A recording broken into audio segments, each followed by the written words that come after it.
If we imagine zero-sum power as this upright triangle, what might the alternative look like?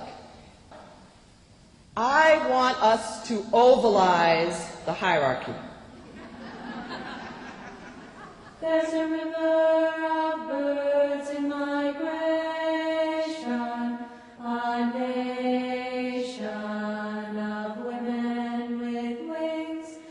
Welcome to W.I.N.G.S, a series of news and current affairs programs by and about women around the world, produced and distributed by the Women's International News Gathering Service.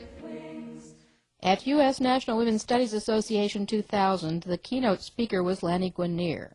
In 1993, President Clinton withdrew Guinier's name from nomination as Assistant Attorney General for Civil Rights because she was attacked for writings on political affirmative action. Now Guinier is the first black woman tenured law professor at Harvard University. Lani Guinier. Many of us who are committed to ideals of feminism, of social justice, of racial justice, have found ourselves, as one of my colleagues likes to say, climbing backwards up the cheese grater. Climbing backwards up the cheese grater is the path that many of us take as we try, one by one, to make it to the top of the hierarchy of zero-sum power. Right? And you imagine your cheese grater, and as you grate that cheese, important pieces of it fall off.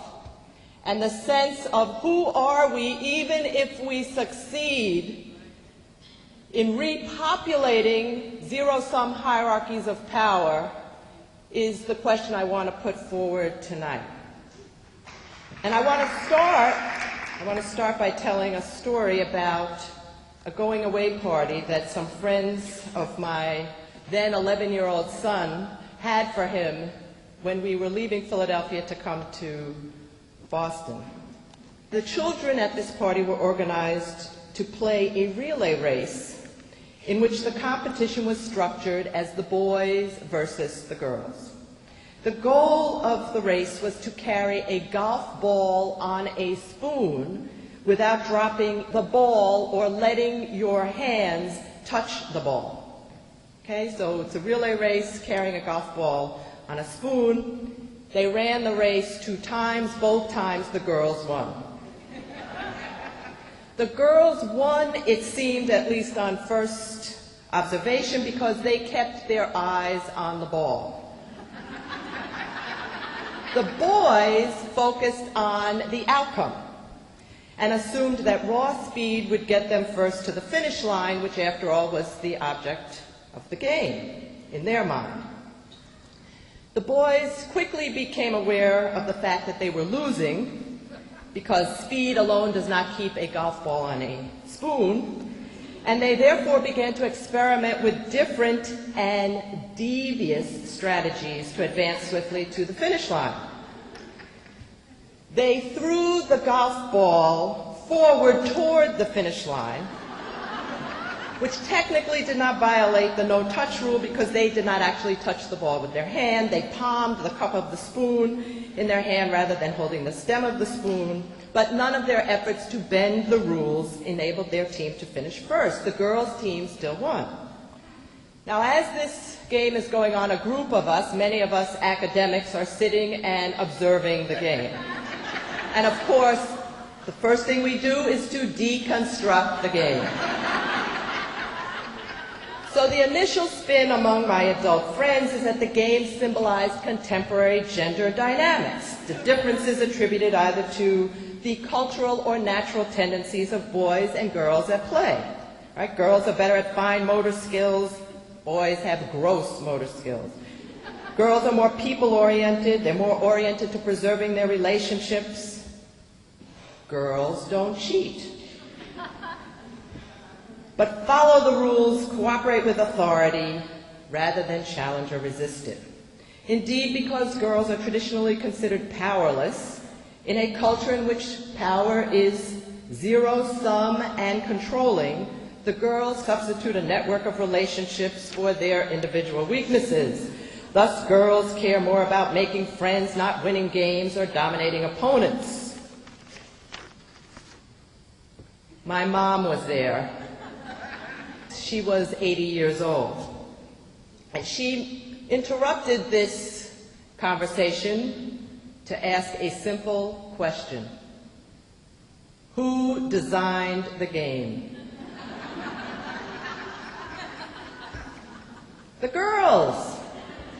They were the official hosts of the party, and the girls apparently designed the game to play to their strengths.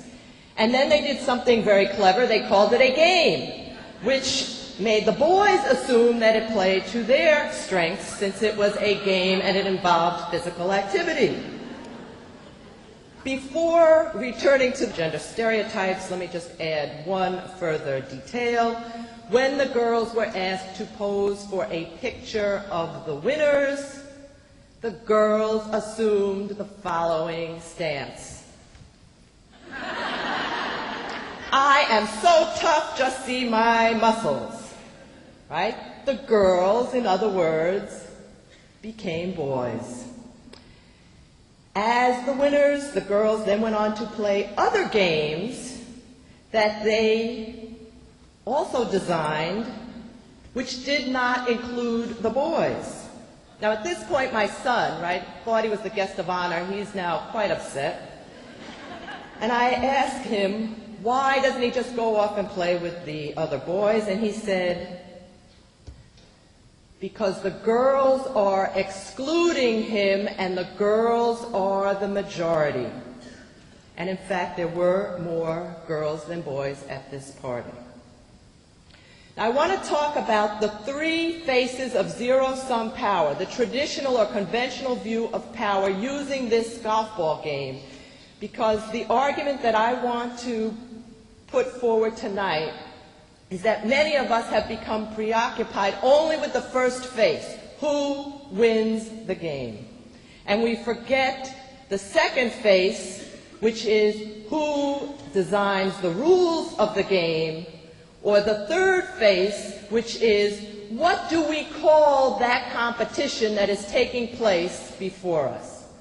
So the first phase is the visible conflict. That's the relay race as it is observed by the adults. The second phase, or the second dimension, is the agenda, the rules that are set to, in many ways, predict the outcome of the conflict. And then the third phase, which is what those of us in the academy call the meta-narrative. The story we tell. It is the story usually constructed by the winners, and it is the story that convinces both the winners and the losers that they each deserve their lot in life. Very important role of the meta-narrative, to convince both the winners and the losers that they each deserve their lot in life. Now, I want to return to this idea, is the ultimate vision simply to become winners who are in a position to exercise zero-sum power, meaning power over others? In our society, we are thinking of an upright triangle, and as you get closer to the top, you presumably become more powerful, but there are also presumably fewer of you. So part of the goal in getting to the top is to join an exclusive club. Now, Peggy McIntosh talks about curricular reform development, and she talks about 5 phases. I just want to talk about 2 of them. The first phase is what she calls womanless history. Like most history, it is written by the winners. So what made many of the women in this room angry is the fact that history was written by the winners, and it just so happened that all of the winners were men, and they wrote about other men. But then she says the corrective to this first phase may be as damaging as the first phase. That many of her colleagues and she have come to see it as worse than the traditional curriculum in that it pretends to show us women, but really shows us only a famous few or makes a place for the newly declared or a newly resurrected famous few. McIntosh compares Phase 2 with an affirmative action program which implies that institutions are model places which need only to help a few of the inferior others to have the opportunity to climb onto these pinnacles with their superiors. Phase 2 curricular policies assume that our disciplines are basically functioning well and that all women or blacks or Chicanos would need or want is to be put into higher slots on the reading list.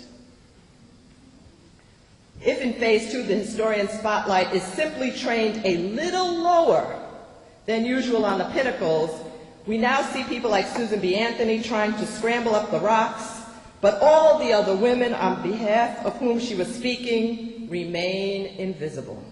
And that is the claim I want to talk about. How can we claim to be successful simply by virtue of the fact that there are so many more of us who are in positions of power when so many who look just like us still remain invisible?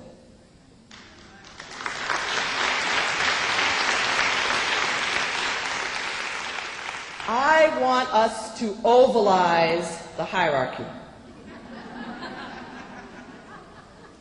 where instead of thinking of power as something one holds over others, as something one hoards in order to exclude others, we think of power as something that is shared, that is generative, that is creative, that becomes bigger than the sum of its parts. I see that as only new because we haven't been talking about it. It's not new because many women, many people of color have been thinking about this. They simply haven't yet articulated it. And I think it's really important to put this view of power on the table so that as we are climbing up this cheese grater backwards, we can begin to question what is the vision that we are seeking in the long term. Short term, yes, we may need to repopulate the hierarchy, but long term, what is our vision of social change? And I want to propose a few examples of what might it look like to ovalize power. New York City used to have a height requirement. You had to be 5'10" in order to be a police officer, and obviously this height requirement made it difficult for many women to be police officers. They challenged this under traditional anti-discrimination law, saying this did not treat women equally to men. New York City was forced to eliminate the height requirement and hire more women, but also more Latino men, more Asian men, more short white men. But to me, that was just the beginning of the story, not the end of the story, although that tends to be the only story that we tell. How women now have opportunity to become police officers just like men. As if the position that men assumed is the default position. It is normal, it is ideal, and it is what we should all aspire to. A group of black and Puerto Rican women who became police officers under this new consent decree and who were not 5 feet 10 inches tall took a different approach to their job. 5 foot 10 inches was not just a description of a tall man. It was also the description of a good cop. It normalized the idea that in order to be a good cop, you had to be big because you had to be able to intimidate. Your goal in maintaining the peace was to control, to establish your superior strength, to assume power over, so that in any visible conflict, you would win. These women came in, and they were assigned to patrol a housing project, and their strategy was a little different. They attempted to identify adolescents who had a criminal record and who had a reputation of getting into trouble. And then they reached out and mentored them. They reached out and showed these young adolescents respect. And many of these young boys, most of them were boys, restrained their own behavior, grateful for the caring attention of an adult. And the incidence of violent crime in these housing projects went down. This is not just an aberration that took place in New York City in a couple of housing projects. When the Christopher Commission was convened to investigate police misconduct in Los Angeles as a result of the Rodney King beating that was televised, the conclusion was simple: hire more women. If you want to do something about police brutality, hire more women. It was not that women are unwilling to draw their weapons when necessary. It was that the women were more inclined to seek to dissipate conflict first. And through the effort of communicating, they made it unnecessary to draw their weapons. Now, the point here is, yes, we want to include more women, we want to include more people of color, we want to make this a fairer society. But in the process, we also have to rethink the job that all of us are doing.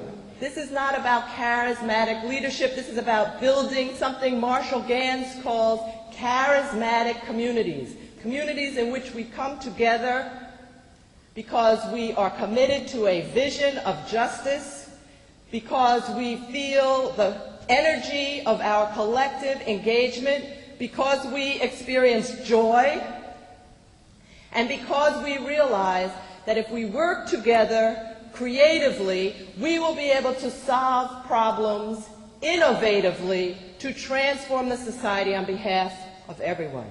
I use the metaphor of the miner's canary to describe this phenomenon. The miners used to take a canary into the mines to alert them when the atmosphere in the mines was too toxic for the miners. And the canary's more fragile respiratory system would give way, signaling that there was a problem with the atmosphere in the mines. And the argument that I'm making is that the experience of women, the experience of gays and lesbians, the experience of people of color, the experience of the disabled, the experience of all of those who've been left out is the experience of the canary. We have been convinced that the problem is located in the canary, and the solution is to outfit the canary with a little pint-sized gas mask so that it can withstand the toxic atmosphere in the mines. I would like to see us fix the mines.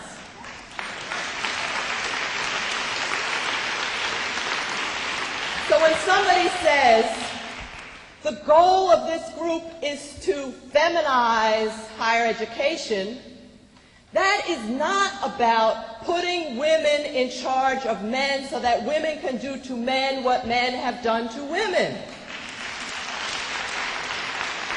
The goal is to ovalize higher education so that everyone can learn better. So I want to tell you another story. This is involving some African-American math students in California. Uri Treisman is a calculus professor. He noticed his African-American students were not doing as well as many of his Chinese-American students, and he asked his colleagues what was their speculation, and they came up with the traditional stereotypes, right? The problem is in the canary. All of these African-American calculus students come from single-parent families. They didn't have a very good high school math program at their school. They're not studying very hard.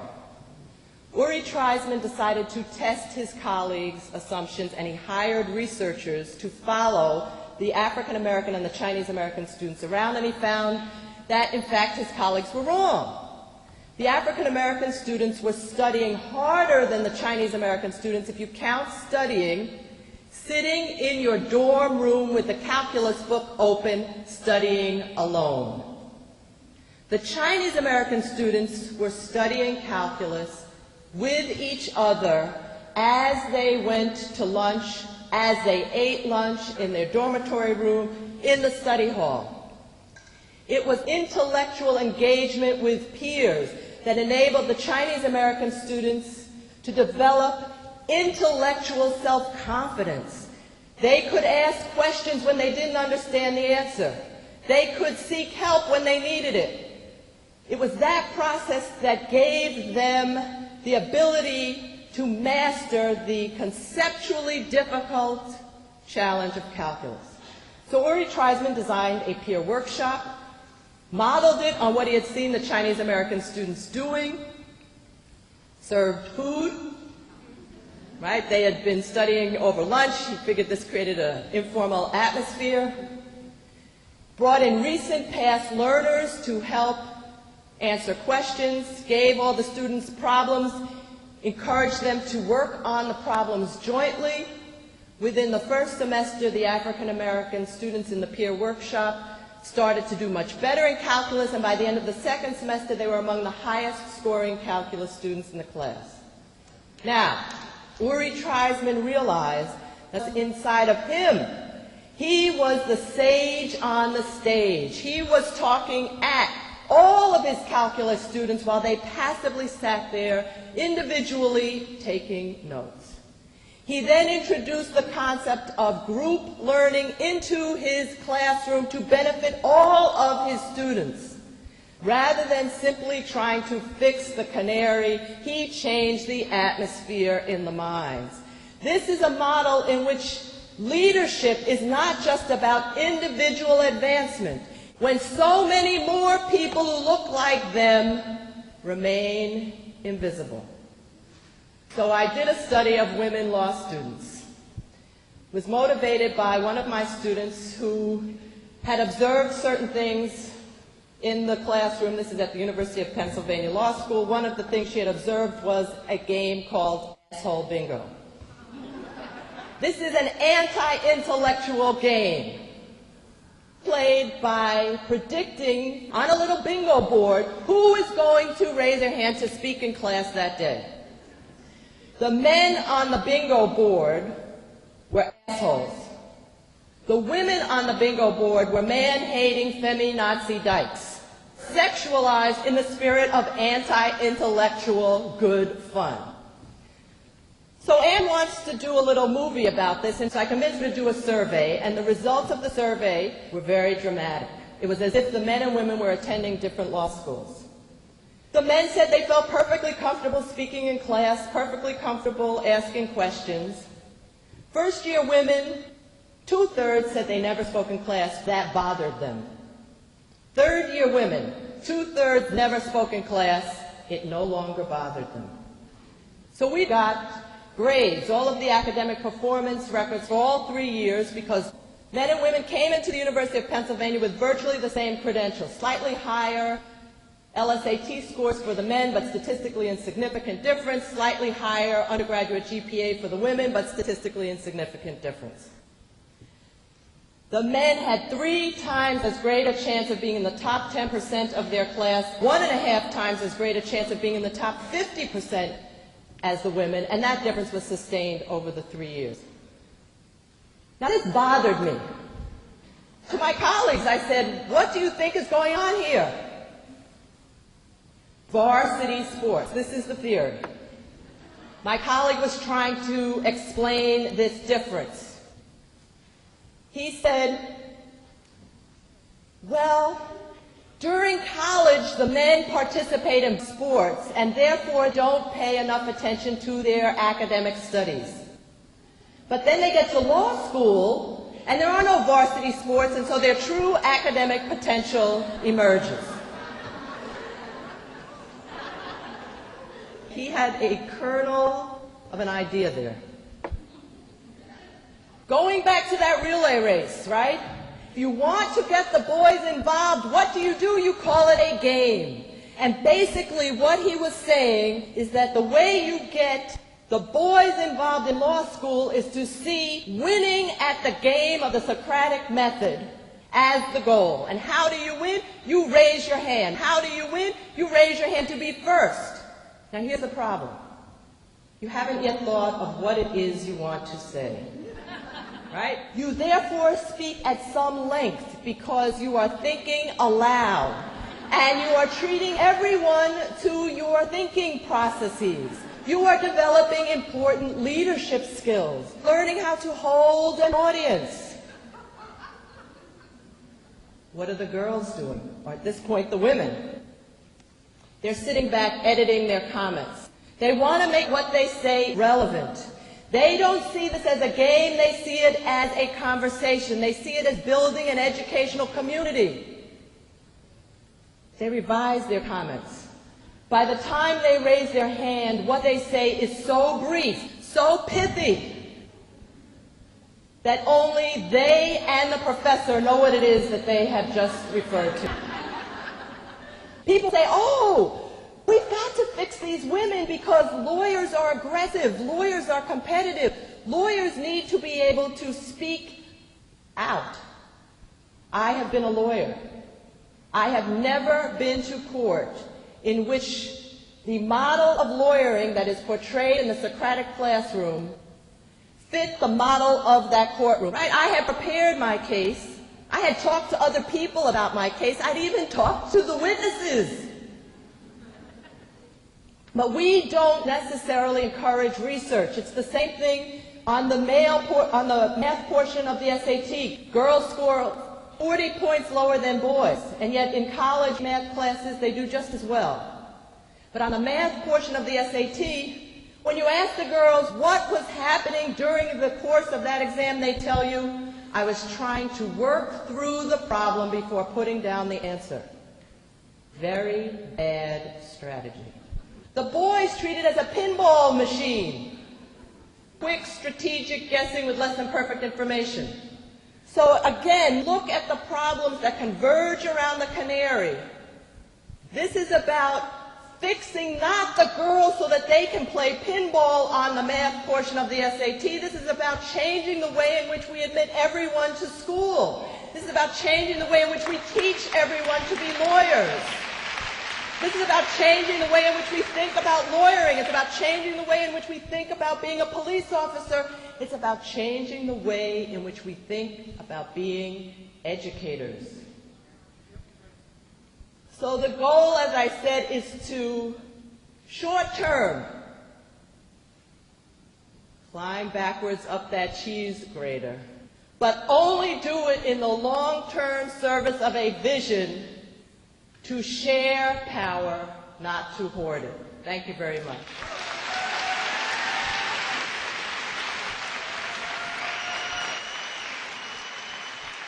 Lani Guinier, the first black woman tenured law professor at Harvard University, giving a keynote address to the U.S. National Women's Studies Association, June 14, 2000.